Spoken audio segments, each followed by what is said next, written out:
it is fucking classic that we switched to my apartment to avoid the airport near your apartment. It's true. And that we record 10 seconds of silence, and as we're recording it, for the first time ever, I hear an airport out my window. Yeah, an airplane out my it was window. probably more likely that was a car starting up, but... I guess, but it sounded like an airplane, didn't it? It sounded like the same thing that we get outside of my apartment.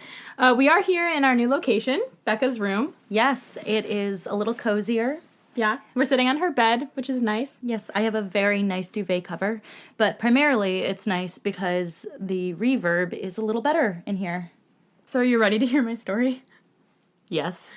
Okay, so I have a story about what I did last night. As you know, Becca, you don't know, listeners, I was feeling a little under the weather, so I was invited to a party and I didn't go. And my roommate, who also has been my best friend since we were 5, was like, let's watch a movie.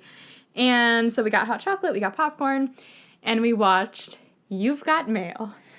A movie that has not aged the most gracefully. You know, it's a great film. I have no qualms except this. Do you know how many Pride and Prejudice references there are in that movie? You know, I'd forgotten. It's like a whole plot line, and the first moment it's mentioned, Hannah and I looked at each other and I put my hands over my ears and I just started screaming and she started screaming and we were just both like, ah! Ah! Ah!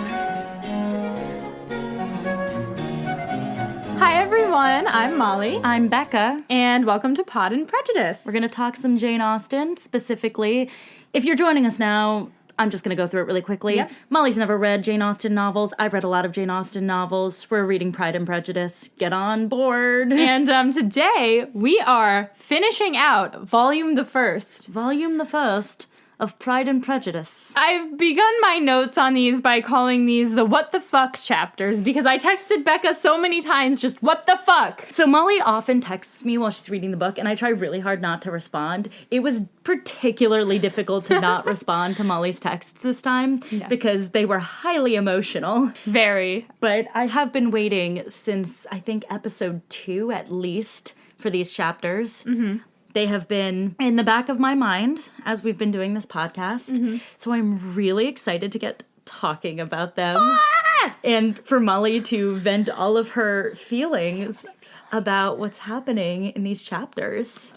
I am shook. Let's begin. Chapter 21 begins with the discussion of the big proposal, Mr. Collins' proposal to Lizzie, having almost died down. I hadn't realized that at this point it had only been a day. Like, it's still all in the same day. He proposed, there was all this drama, Charlotte came over, and now it's like probably mid-afternoon to evening. Yeah, remember, he proposed at the breakfast table. Yeah, so it's been a long day. Everyone's tired. This is a very emotional day in the Bennet household. And Mr. Collins is just walking around ignoring Lizzie, and I was very surprised. I thought he would have left by now. Well, again, he lives kind of far enough that it's not easy for him to just leave. Like, if you're staying with your friend in Chicago and you have a fight, you can't just up and go home. Right. But still, get a horse and go. That's my opinion, but... Pull a Jane, catch a cold on a horse. Yeah. Instead of talking to Lizzie, he just talks to Charlotte, who is still there and has no reason to be rude to him, and so she listens to him very civilly, and everyone is relieved, especially Lizzie, that he's not talking to them instead. The next day, Mrs. Bennet is still very angry. Specifically, they say that she's in ill humor and ill health, and I think Mrs. Bennet could benefit from therapy. She literally has made herself sick with anxiety. That's She's what's happened. So stressed that she's like, hair is falling out, and I'm basically picturing like she can't get out of bed and she's just fanning herself like, ah! Yeah, she's very stressed. Same with Collins. He's still angry. Lizzie, like I, hoped that he would have left by now, but he planned to stay till Saturday. Till Saturday he shall stay. The girls go back to Meryton to see if Wickham is back, which he is. And it says that he meets them at the edge of town. Was he just waiting there? That's a good question. I don't think he was. I assume he wasn't, but it's interesting that they went to go ask if he was back, and the first person they bump into is him. Well, he's been loitering around this town because, I mean, he's got a little crushy crush. Little crush and so he'll hang out near her aunt's house. That's what you do when you have a crush. And that's what I do. I mean, apparently it works for Wickham because there's a certain level of hot a person can be where any move works. Right. Do you know what I mean? Anything. Yeah. Oh, yeah. And Wickham is pretty hot, as we've established many times. Also, just for our listeners' sake, this is an ASMR-themed episode because Molly and I are drinking some tea right now. Shall we sip?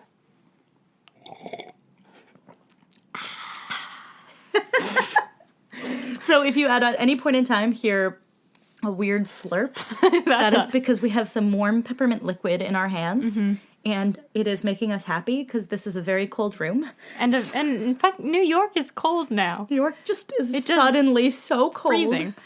So he meets them at the edge of town and walks with them to their aunt's house. When they're at their aunt's house, he gets some, talky-talk time with Lizzie and assures her that he didn't go to the ball by choice. It was his own choice. He didn't want to make a scene, and he didn't trust himself not to make a scene. What a messy bitch. Truly. Honestly. But I like that you say they were talky-talking, when in reality they are... flirting.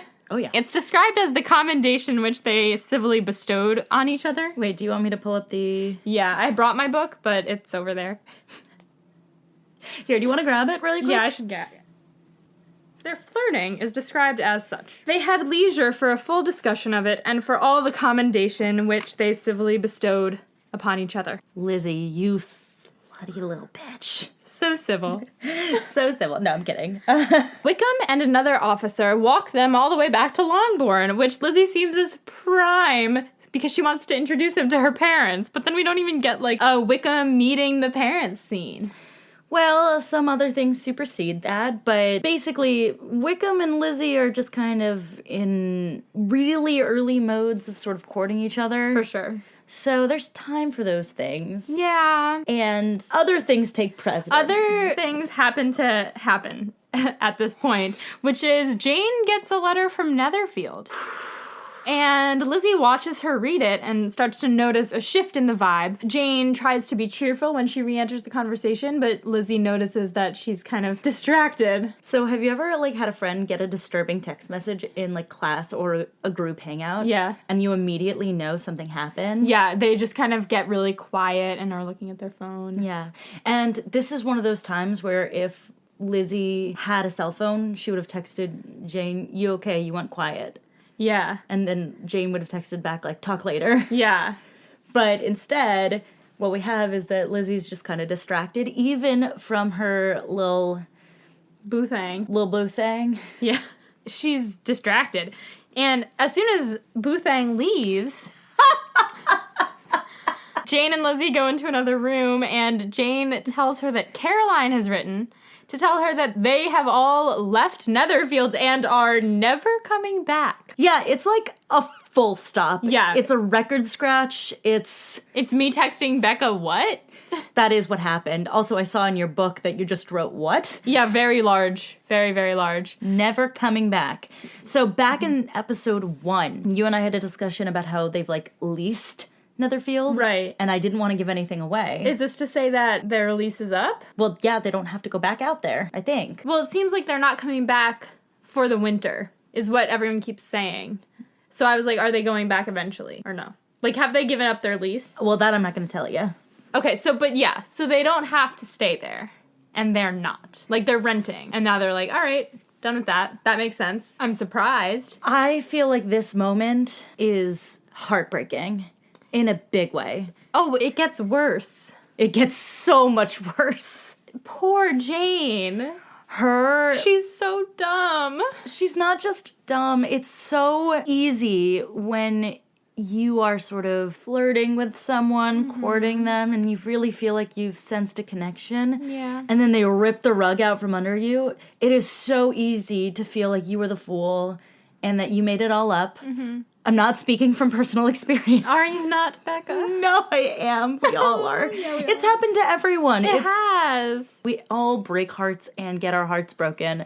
That is why these books are still relevant today. The way Jane goes about interpreting this is so heart-wrenching because she's just not willing to accept that anyone could have harmed her. She is so trusting. And also, she's so insecure. Yeah, she doesn't think that she's worth it. Yeah, and she's just like, oh, I guess he never wanted me to begin with. Which is a tough sell, considering Jane Austen, every other second of the first volume of this book, has been like, meanwhile, Jane and Bingley were in the corner making eyes at each other. Yeah. Lizzie noticed how much they loved each other. Yeah, it's not accurate, and it gets worse.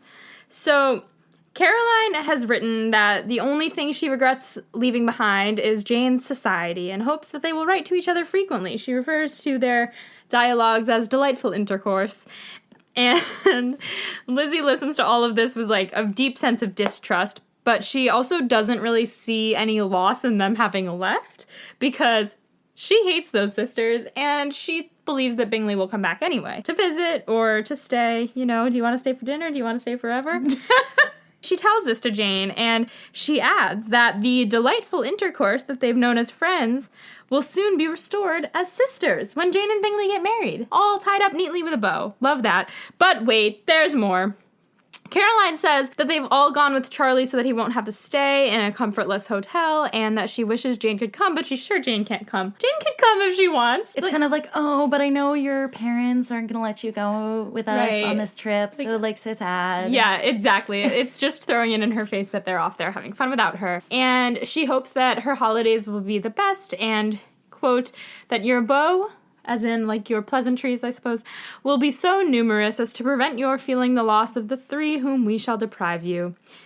So she just, like, doesn't even count Darcy or Mr. Hurst at all.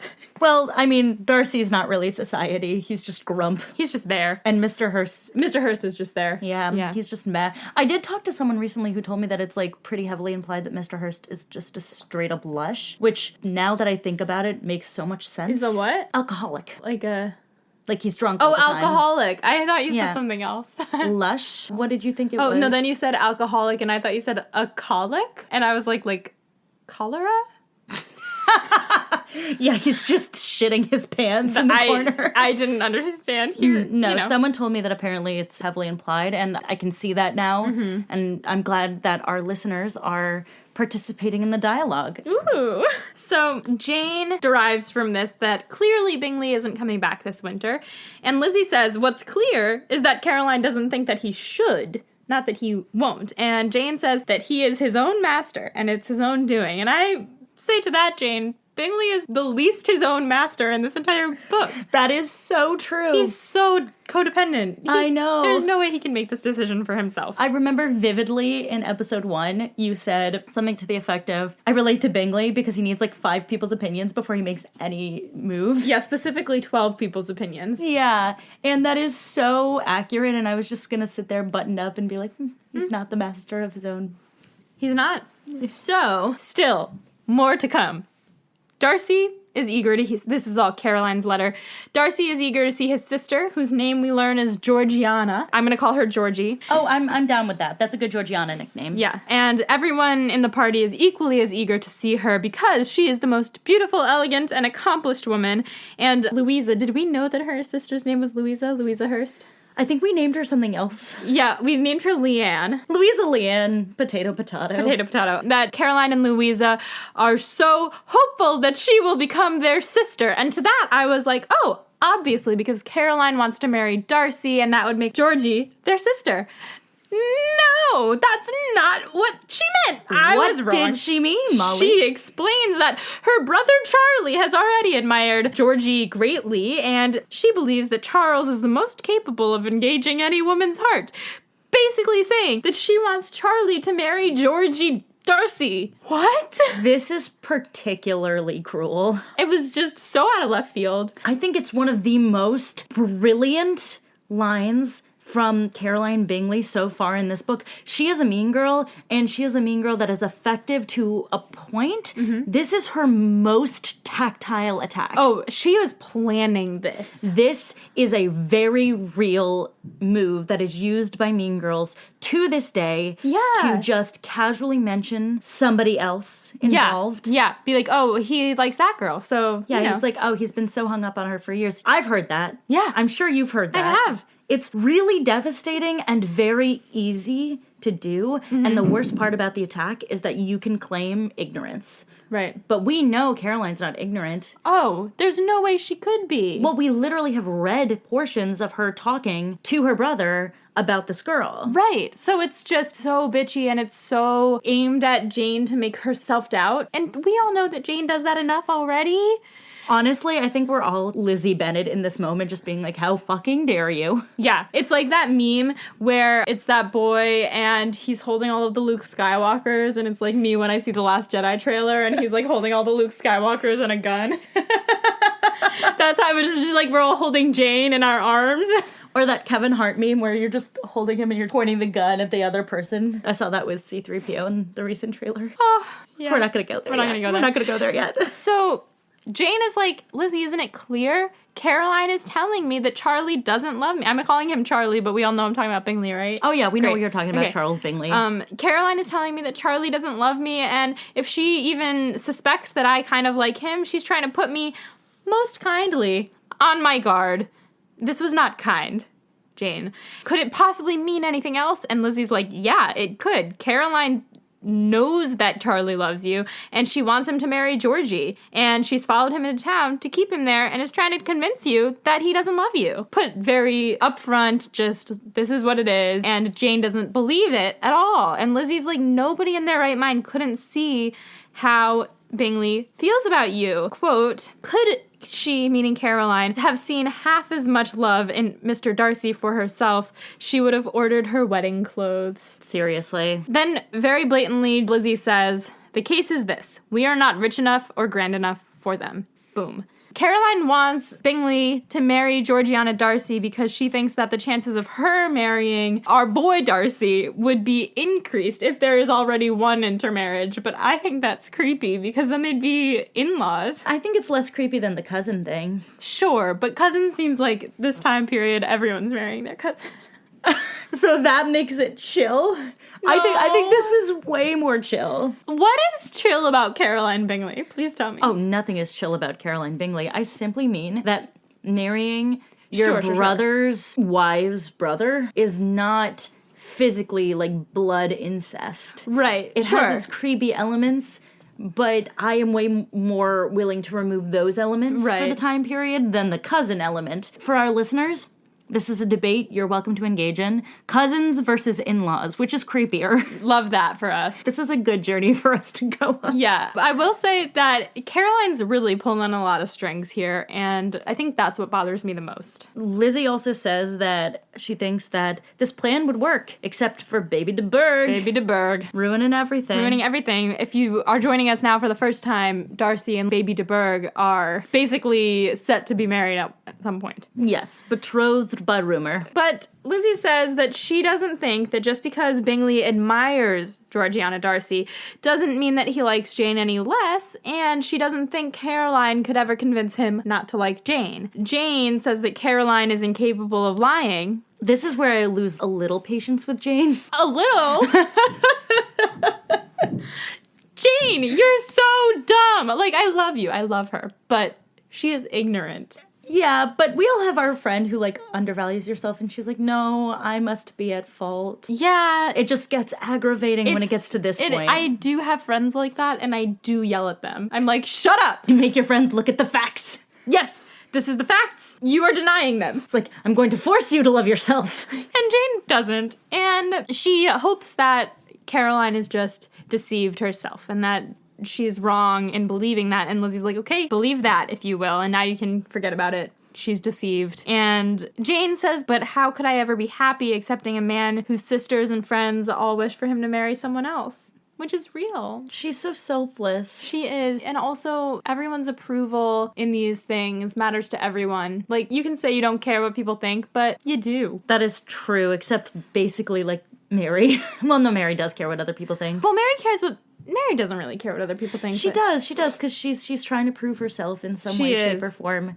I feel like the only person who really doesn't give a shit is Daddy Bennett. He really doesn't. He honestly doesn't give a shit. Well, and then Lizzie says, you must decide for yourself if you could live that way. And I noted that I think that Lizzie seems the only one in this novel capable of deciding for herself.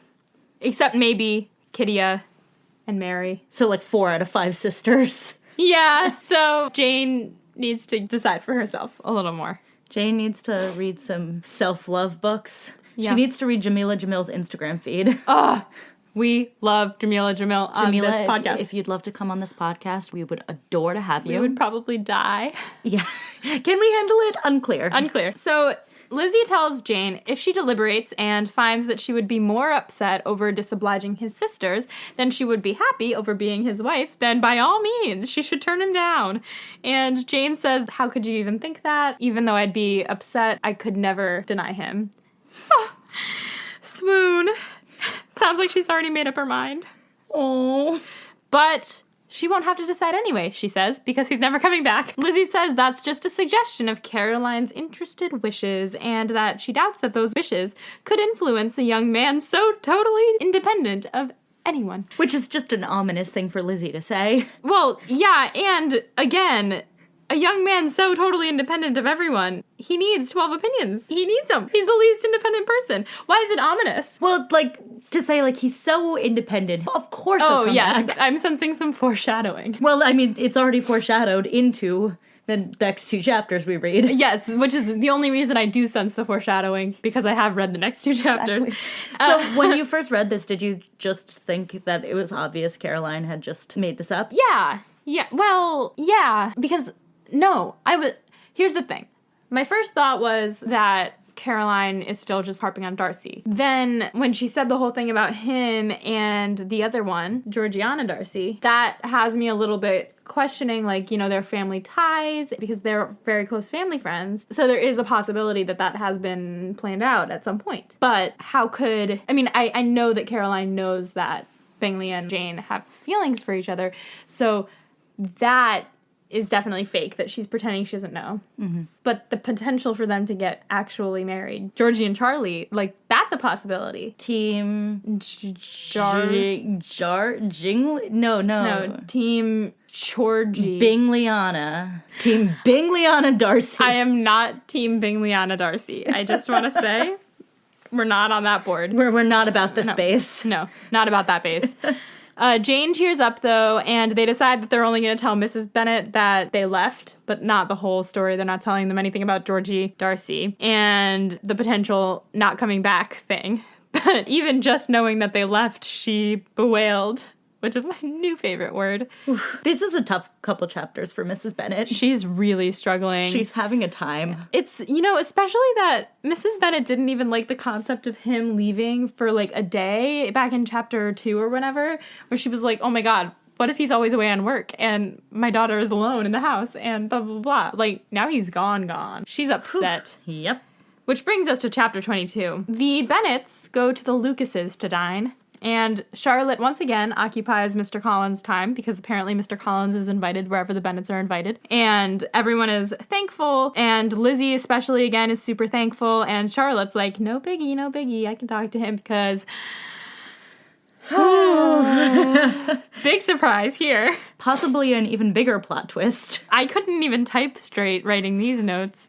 There are so many typos in Molly's notes in this part. Charlotte apparently has some sort of weird thing for Mr. Collins and wants him to marry her. There's a really good line about this in there, which is basically like, she knows he's not clever, and she knows that he's not pleasant, but she knows that she has a shot at scoring him as a husband, so she's gonna put on the charms. And she does. And all of her charms lead to him getting up early the next morning, sneaking out of Longbourn, and throwing himself at Charlotte's feet. Which is just a little dramatic. Well, he sneaks out because he doesn't want anyone to know what he's up to until he is successful, because he's feeling a little embarrassed about what happened the last time, 2 days ago, when he tried to get married. And this feels like less of a sure bet. I'm gonna go into this later, but this proposal is a little, like, different than the Lizzie proposal in a lot of ways. Because he has no reason. Well, yeah, I mean, he just wants a wife.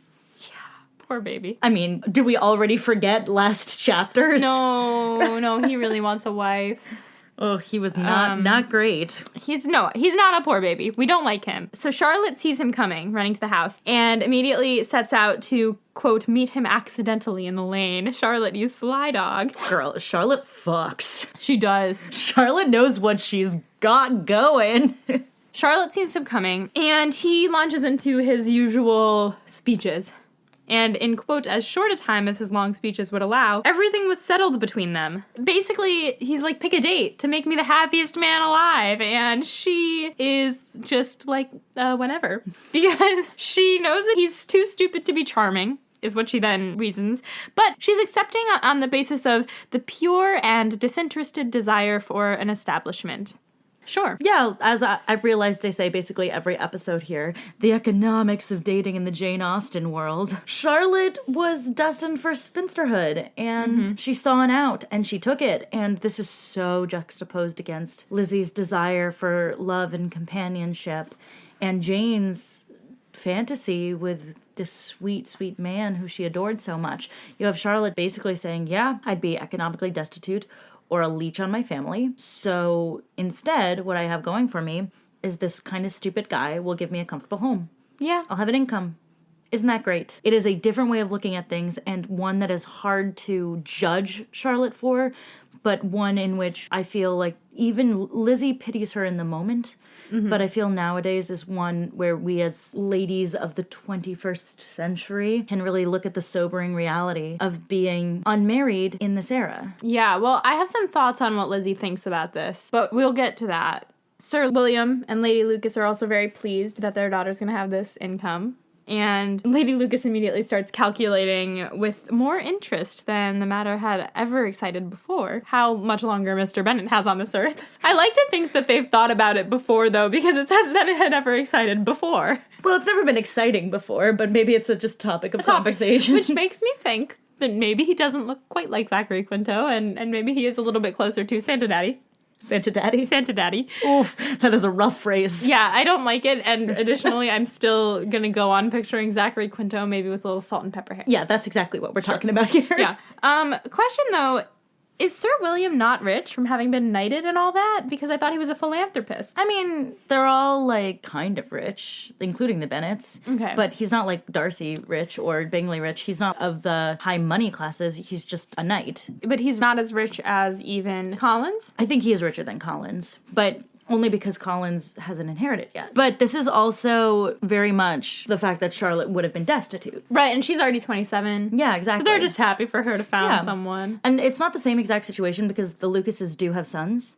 So they have people who will inherit their property. But the little baby boy Lucases would have had to take care of Charlotte in her old age as a spinster. That's why they say the thing! Yeah. I thought it was just funny because then it says that the younger girls are all very excited that they might get to enter society a little sooner, and the boys were relieved from their apprehension of Charlotte's dying an old maid. And I thought that was just funny, but now I see that they would have had to be taking care of her. Yeah, they would have been obligated as her brother. I forgot about the women thing. Okay. I know I talk a lot about the rich and the poor and the dating and the Austen and all that, but I thought I was overkilling it, but it turns out, no, I still need to drill this into your head. Yeah, tell me more about the women thing. So women in Jane Austen need to marry for their income. It's funny because you saying this, like I can hear it echoing in my head in like the cavernous chambers of my brain, but I forgot. I was like, Charlotte's gonna inherit money, but she has brothers.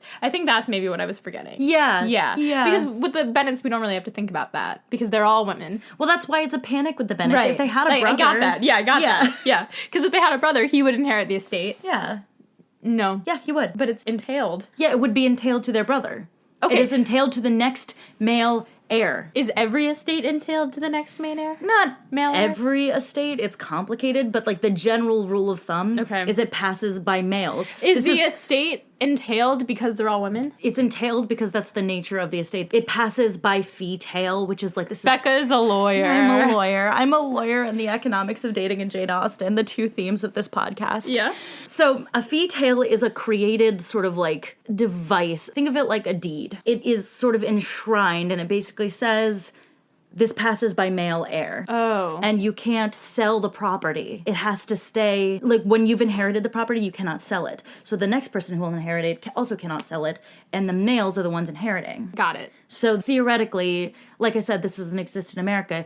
If by the inheritance, the Bennett sisters couldn't inherit the estate, but there were no fee tail, then theoretically Mr. Collins would inherit the estate, but they could scrounge up a bunch of money and buy it back from him. I think I get it. I'm just confused that a law like that could exist. It preserved the higher classes in the UK for centuries. It's bullshit. Yeah. I don't know if it's still legal today, but I do know that's how the upper classes kept their wealth. And I also know that's how they kept women from inheriting. Why, though? I mean, I get it. We're in a different time period, but I don't understand. I think you understand, but you are incredulous as to the way this works. Yeah, I also don't want our listeners to think that I'm ignorant of the injustices that women and many other groups of people have gone through over all of these years. I get it. I know what's happened here, but I just am frustrated by it. So. Oh, yeah, no, it's very different to, know the history of England, but then also be reading these characters and caring about them. Right, you get to know them, and you're like, wait a minute, Charlotte's so great. Charlotte's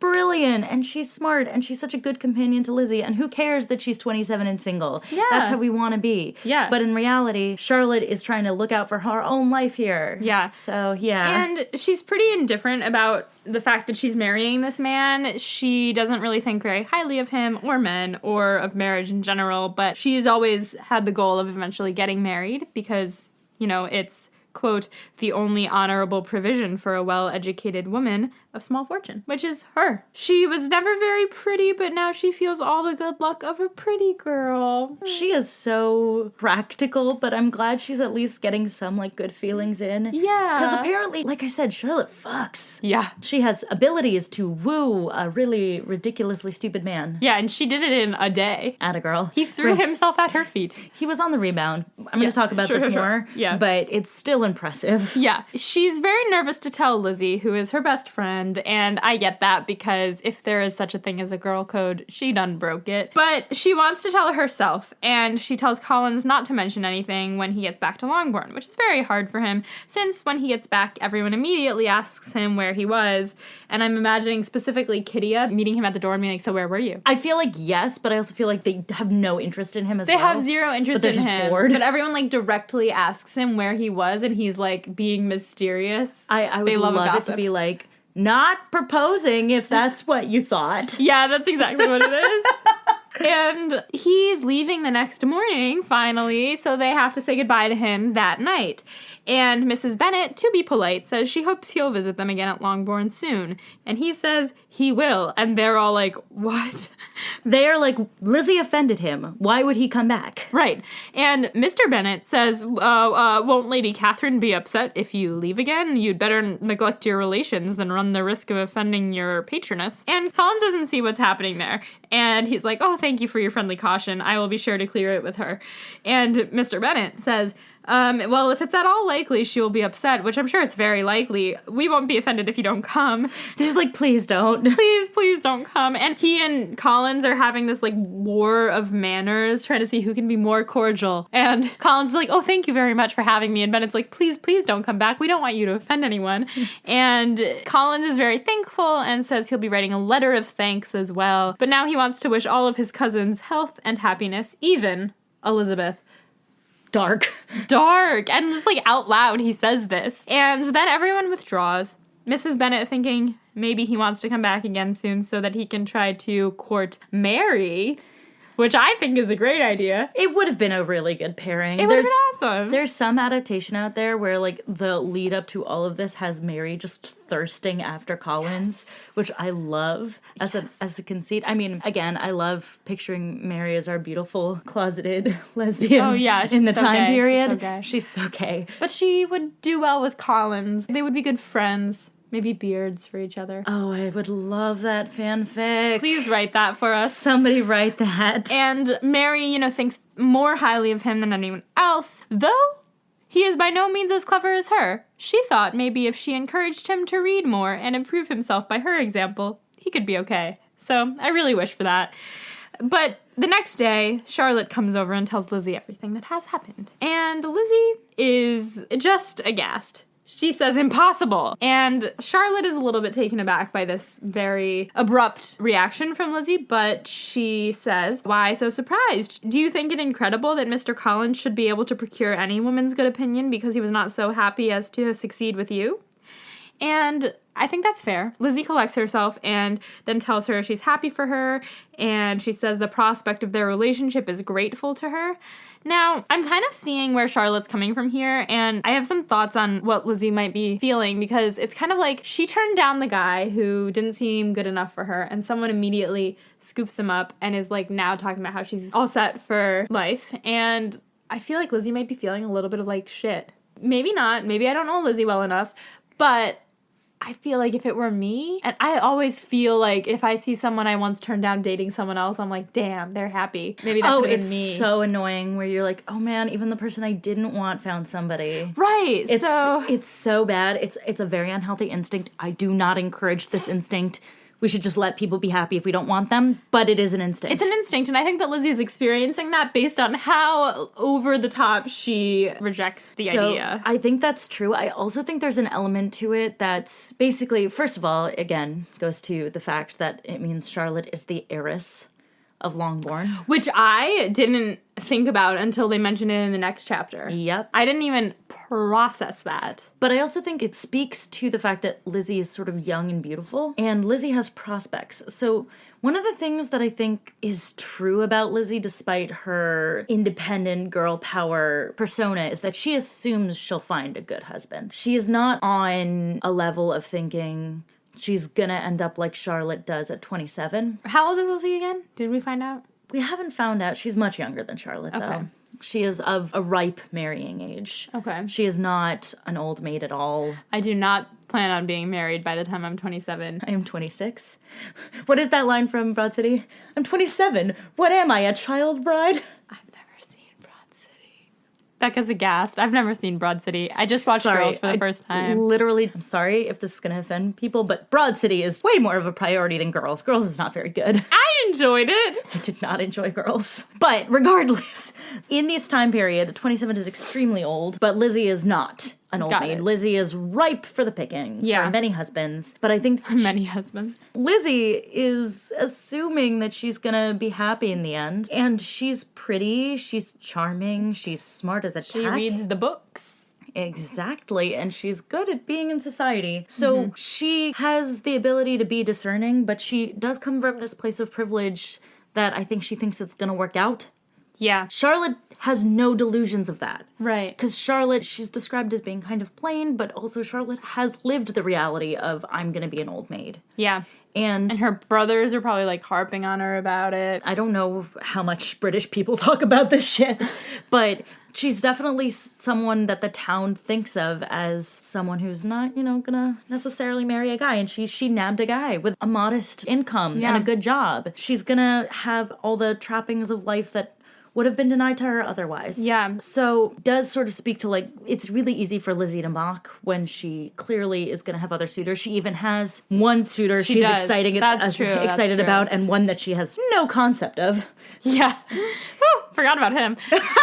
You forgot Darcy's into Lizzie? Just because it wasn't really happening in these chapters. Yeah, that is actually true. Darcy has not been in this book for like 5 chapters. Yeah, so we forget about him. He's forgettable. Clearly. But my point is that she has all these guys who are after her. Charlotte does not. Yeah. And so it's easy for her to laugh at Collins and his proposal. It's not so easy for Charlotte to do that. Right. And I think this comes from a little bit of Lizzie being insensitive as well. Yeah. As a friend. Yeah. Shortcomings of our girl. Yeah, it's true. Those are shortcomings of our girl. It is also true that Charlotte is absolutely wasting her brilliant mind and her companionship. Oh, yeah. But she also has said she doesn't care who she marries. And she said that before. Early on, she was like, you'll find out the faults of your husband after you marry him. Just get married. So that's what she's doing, and I like that she doesn't go back on herself like that. Like, she has principles, and she sticks to them. She's a smart girl. She comes from a very different perspective than Lizzie. Yeah. And this is where the two shall never meet. Yeah. And Lizzie realizes that a little in this moment. She does. She's surprised that Charlotte has sacrificed her own happiness, basically for money. A bit of a sellout, and she kind of thinks it's humiliating for Charlotte, like, to picture them together. She's having a moment. I think this is a bit of a wake-up call to her, and yeah. It's all just so strange. I think it is a bit of a sobering moment for Lizzie. Yeah, I mean, Charlotte also brings up the fact that it must be surprising since Collins had just proposed to her the day before. Yes. Which is for sure. Yep. But she reminds Lizzie she's never been a romantic. She just wants a comfortable home. And she thinks that she'll be as happy as she can be being married. Because marriage isn't the thing that's going to make Charlotte happy.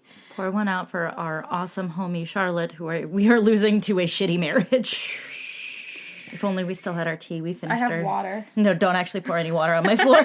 So, chapter 23.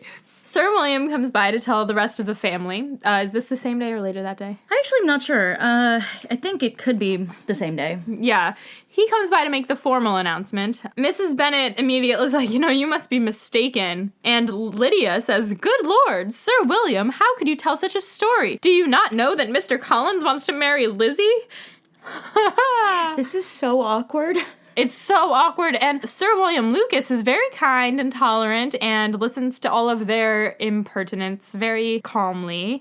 And Lizzie then tells everyone that it's true. Charlotte had told her herself, and she earnestly congratulates Sir William. And Jane immediately jumps in and talks about how excellent of character Mr. Collins is. Which only Jane could say with a straight face. Yeah, and it's also a lie, Jane. So, and how nice it is that Hunsford is so close to London. Is Hunsford where they live? No. I think Hunsford is where Collins lives. Oh, so that's like very nice for them to be. She'll be like near to the town. I see. When Sir William leaves, Mrs. Bennet immediately goes on a rant about how, 1, it can't be true. 2, Mr. Collins has been taken in, meaning I think that if it is true, they captured him and... Well, that Charlotte used her feminine wiles on him. Yes, of which course. is true. Slutty Charlotte. No.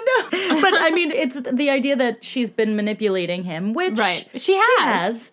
But he likes it. He loves it. 3, they'll never be happy together. And 4, the match will be broken off. And, of course, it is all Lizzie's fault. Which it is. And that Mrs. Bennet herself has been barbarously used by them all, which she has not. Quote, nor did that day wear out her resentment. A week elapsed before she could see Elizabeth without scolding her. A month passed away before she could speak to Sir William or Lady Lucas without being rude, and many months were gone before she could at all forgive their daughter. Whew, she is angry. I have to ask, months don't actually pass in these chapters, right? I think this is just not perspective. It's reflecting it's the future. Showing what's going to happen. Yeah. Okay. Jane is surprised, but wishes for their happiness.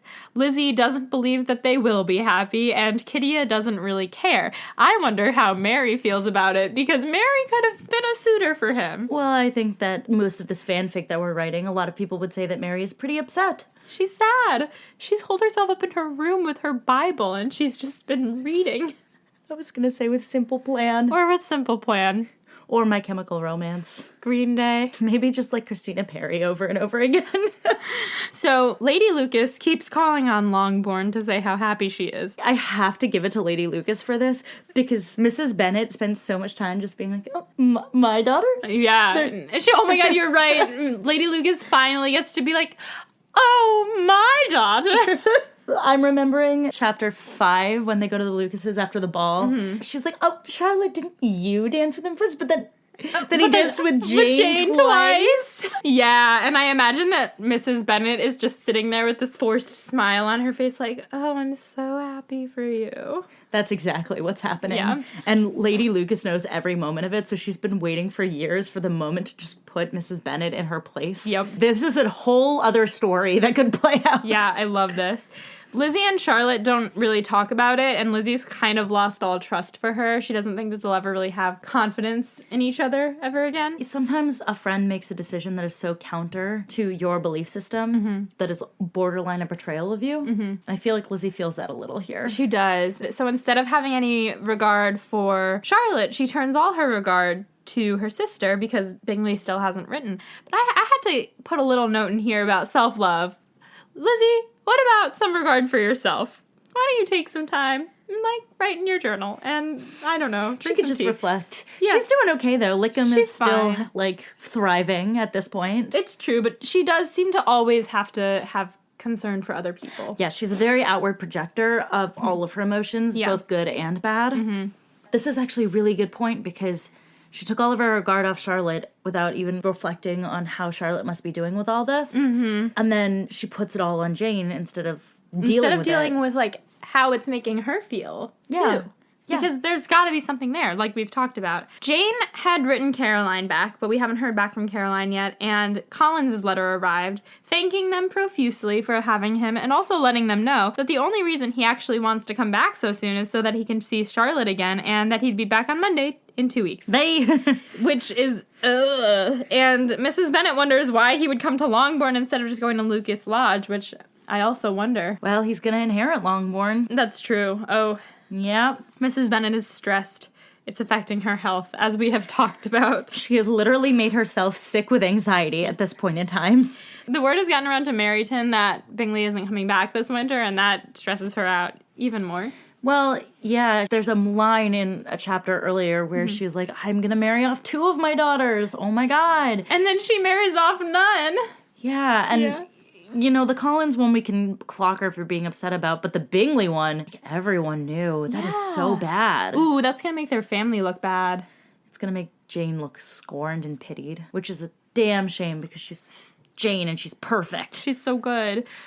Lizzie starts to get a little nervous, not that Bingley doesn't love Jane, because she knows that he does, but that his sisters might actually succeed in keeping him away. And quote that the efforts of his unfeeling sisters, his overpowering friend, meaning Darcy, and the attractions of Miss Darcy might be too much for the strength of his attachment. Lizzie, have a little faith. Yeah, but I mean, it's tough when you kind of see this playing out the way it is. I know, it's not... It's looking bad. And Jane won't really talk about her feelings, so she and Lizzie never really talk about it, because obviously Lizzie would never say any of these things to Jane. But luckily for them, Mrs. Bennet talks about it enough for anyone. Oh, well, I think that's the total opposite, because what's so clear, Austen does a really good job of writing this without writing it down. Mm-hmm. Jane is devastated. She's so sad. Devastated and brokenhearted. And every day she has to hear her mother scream about how she's gonna kill this guy. And how dare he wrong her and blah, blah, blah. And then Jane also was gonna be pitied and was ill-used. Yeah. And Jane just doesn't want to deal with any of it because Jane just wants to cry. Yeah, poor Jane. I can't wait to watch this movie. Oh my god. Remember, we still have Volume the 2nd and Volume the 3rd. I know. I can't believe. Yeah. So Collins arrives. It's now 2 weeks from before, and he's too happy this time to really need much attention. The business of lovemaking relieved them from a great deal of his company. I don't think he means what that means. Right, but it's just interesting. Jaw dropped, because I thought that meant what it meant today, but I'm sure that it means his courtship. It's possible that Charlotte fucks. Yeah, but Charlotte I don't think fucks. That's what's happening. No, it's what it is he's been going to Lucas Lodge during the day, hangs out, courts Charlotte, comes back at night, and they don't have to see him, which is nice. You know what he's probably doing, though? Masturbating vigorously. Oh my god. He's just hiding in his room and he pretends that he went to Lucas Lodge, but he's just in his room all day. Oh, no. I was saying, like, he goes to Lucas Lodge during the day, then at night, after dinner, he just sits in his bed. This might be too gross, but it is absolutely true. Oh, so true. So, Mrs. Bennet is rapidly disintegrating. Any mention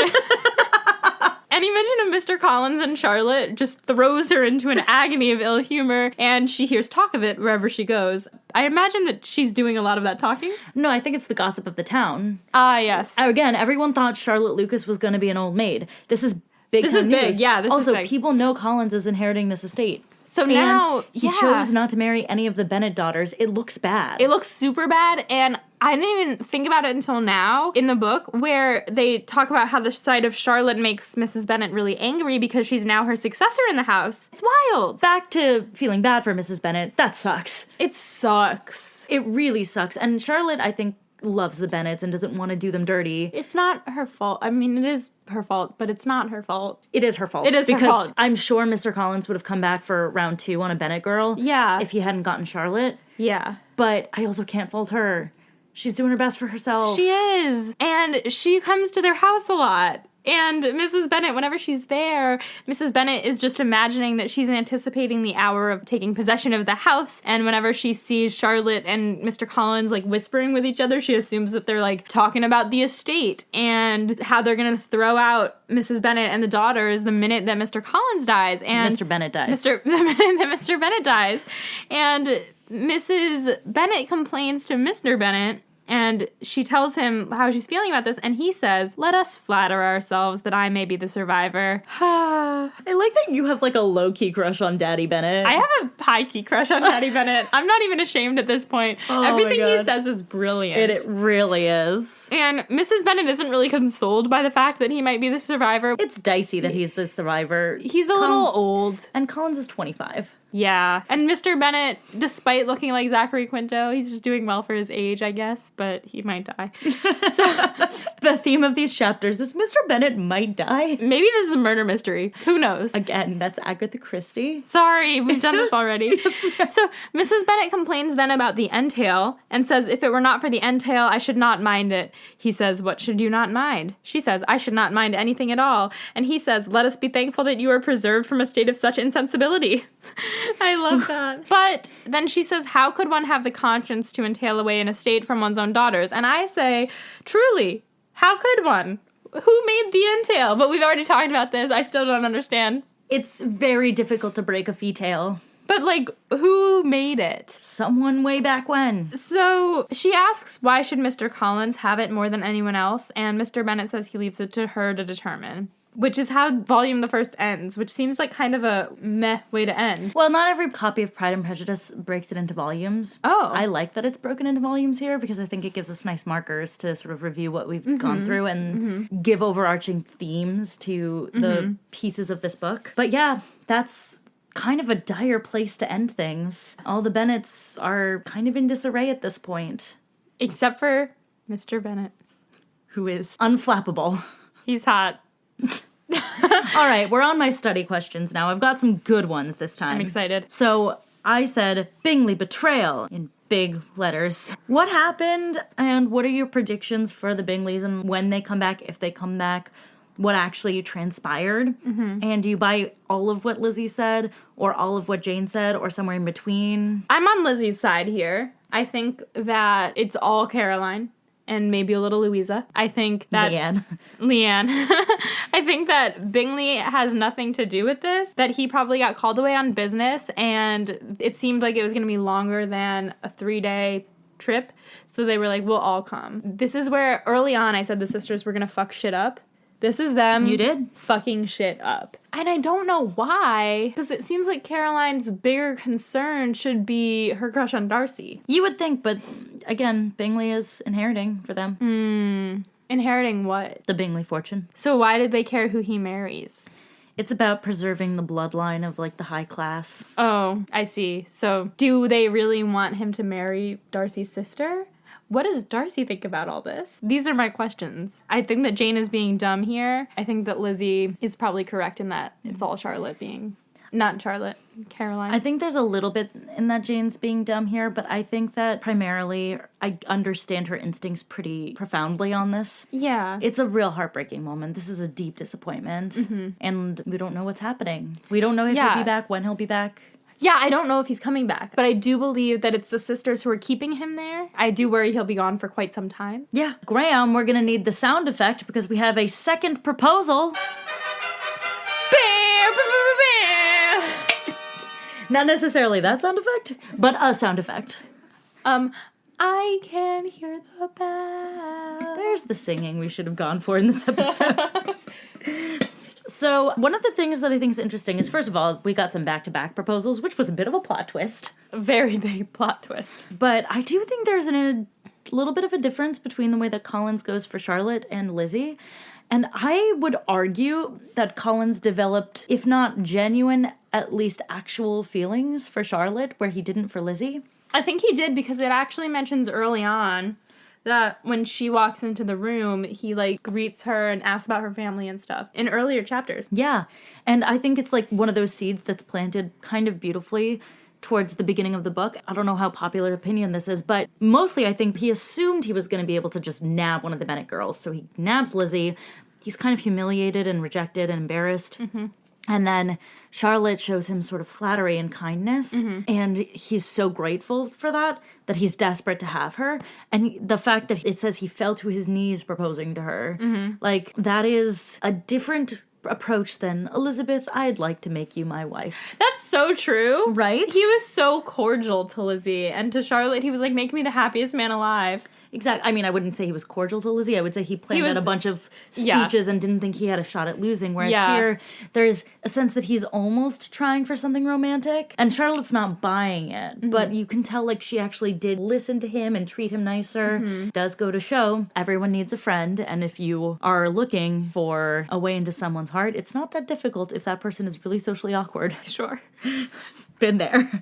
Very dark moment. So the next question I have, Charlotte's decision versus Lizzie's decision. Charlotte made a pretty pragmatic choice. She doesn't believe in love, really, in the same way Lizzie does. She doesn't. She's not a romantic, and she knows that about herself, and she says that. And I think she made the right choice for her. The only problem with her choice is that his man just proposed to Lizzie. But there's also no stealing your man kind of thing going on because she knows Lizzie hates him.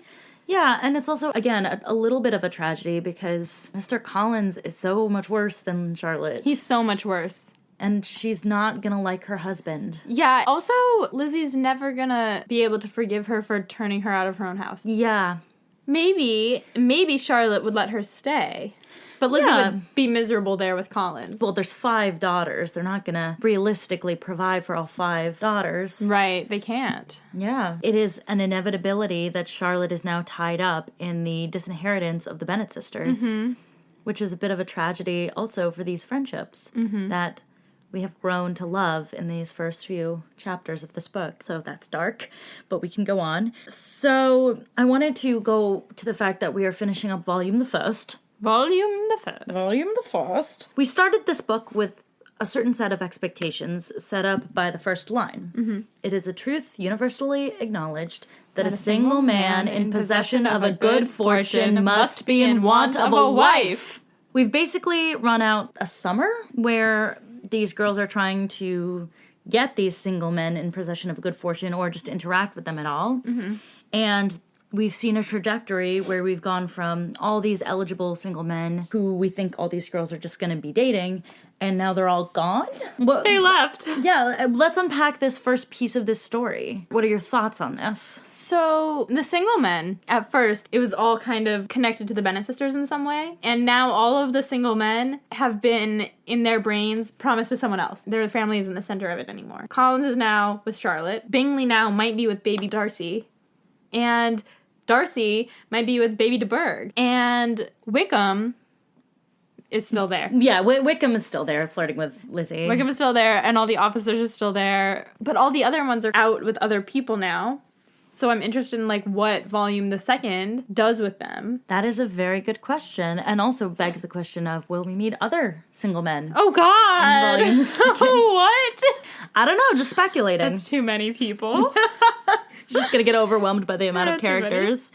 All right, then one thing I wanted to bring up because it really struck me in these chapters, Vanity versus Pride. Just a reminder, Pride is in the title. Pride is in the title, and one more thing I'll say about You've Got Mail is that one of the words that I did hear, or set of words, was that Lizzie is too proud to, before I started going, la, la, la, la, la. So I wonder about that, but you ask your question. So Vanity versus Pride, I think that actually you can look to some of the characters in these last few chapters and see where Vanity or Pride hits them. The ones I specifically mentioned were Bingley, Charlotte, Collins, and Lizzie. Okay. Charlotte, Pride. Because she doesn't care what other people think, and she wants herself to have good standing. And, like, a good life. But I wouldn't say that she's proud. She's actually quite humble. Yeah, I would say there's an element to pride that takes on a different meaning nowadays, because we as 21st century readers see pride not just as thinking of yourself as better than others, but also as thinking of yourself as not worse than others. Right. Being proud of who you are. I don't know if you guys know this, there's actually a big movement called Pride. Yes, pride.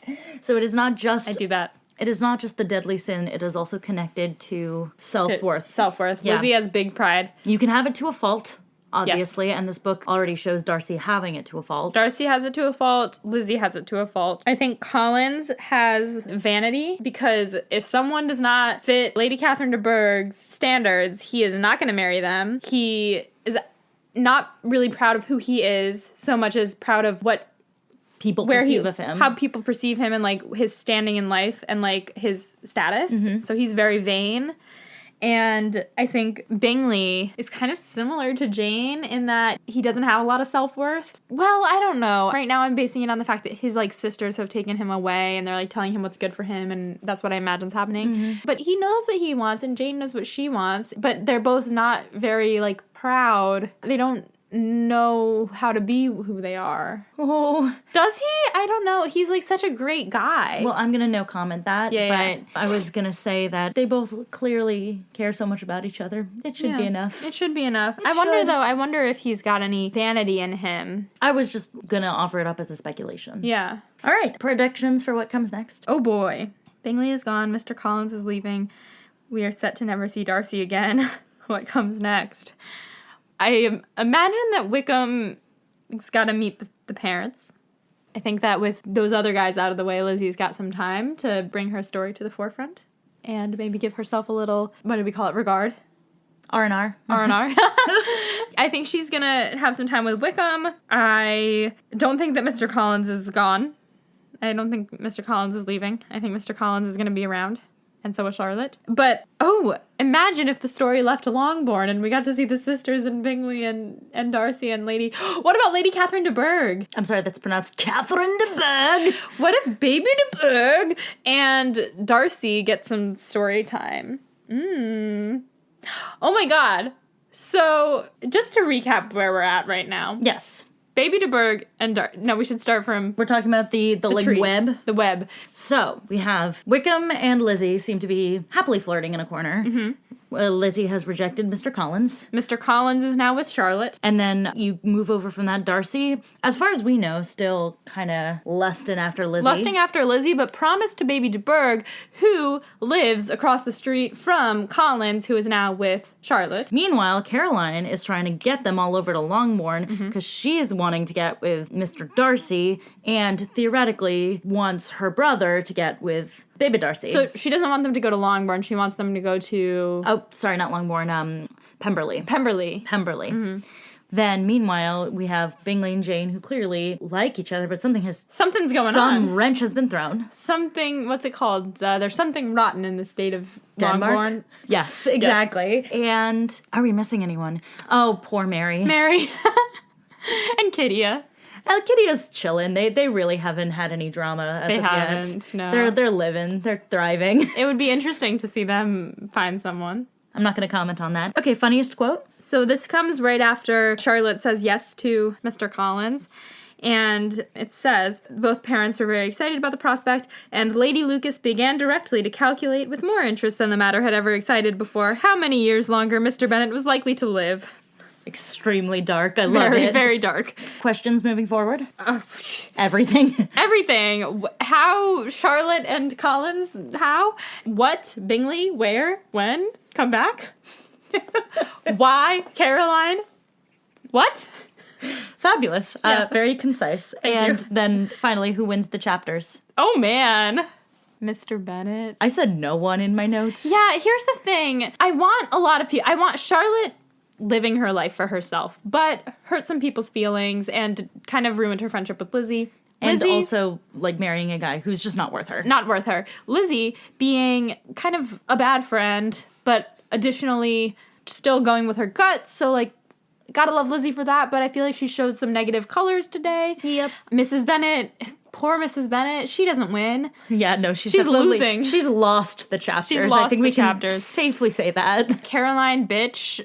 Kittia wasn't really in it. Mary wasn't really in it. Collins got what he wanted. Yeah, but no, we're not giving it to Collins. All right, sorry, I even suggested it. So, really, I guess the only one left is Mr. Bennet, who had a couple zingers. Mr. Bennet, you can take this limping victory. Yeah, you won by process of elimination. You won by not being upset at the end of this. Yeah, I think he secretly is. He might be. Because his estate, they're all wishing for him to be dead. That is true. So but he's not dead. He's not dead yet. That's the dream. We gotta remind everyone that Mr. Bennet is not dead. So anyway, that is volume the first of Pride and Prejudice. I'm so excited to move forward in this book. I'm excited for what you're going to think about the next volume of this I book. can't wait. I can't wait either. It's so exciting. Is it the same length as this?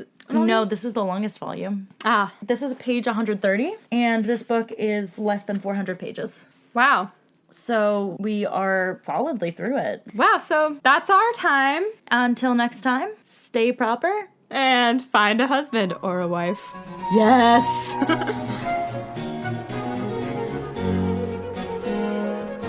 Pod and Prejudice is edited by Molly Burdick with art by Torrance Brown. Special thanks to our audio producer, Graham Cook, without whom we would sound like garbage fire. To keep up with the show, you can follow us on Twitter and Instagram at Pod and Prejudice. We're also on Facebook at facebook.com/Pod and Prejudice. If you like what you hear, check out our Patreon at patreon.com/Pod and Prejudice to see how you can support us, or just drop us a rating and a review wherever you listen to podcasts.